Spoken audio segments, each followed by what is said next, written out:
Not just an ignorant person, but someone who's emotionally overwhelmed. Someone who's extremely depressed. Someone who's extremely angry, in a bad mood. You know your family when they're in a bad mood. You can tell from their face, oh, it's going to be trouble. Your friend, you know them when they're in a bad mood. There's a time to bring up some things, and there's a time to leave it alone. When you know they're in a bad mood, it's going to start something bad, you should have the intelligence, and you should have the humility to know that, and not bring it up right now, just salam right now. Just don't talk. Let them feel better. Maybe, for example, between husband and wife. Husband comes home, he can see the look on her face.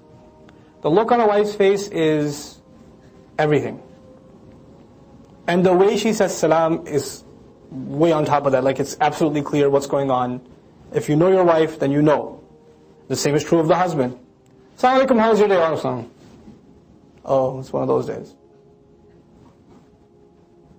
Just going to stay quiet, because right now, talking to him is like walking through a minefield. You say one wrong word and kaboom.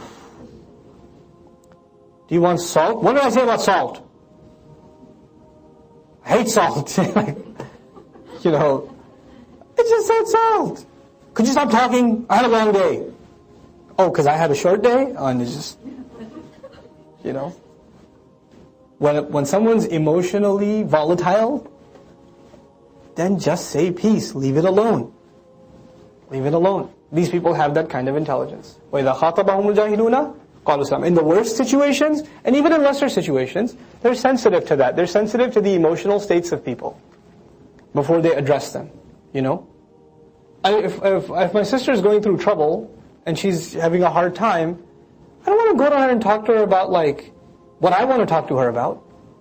I should find a better time.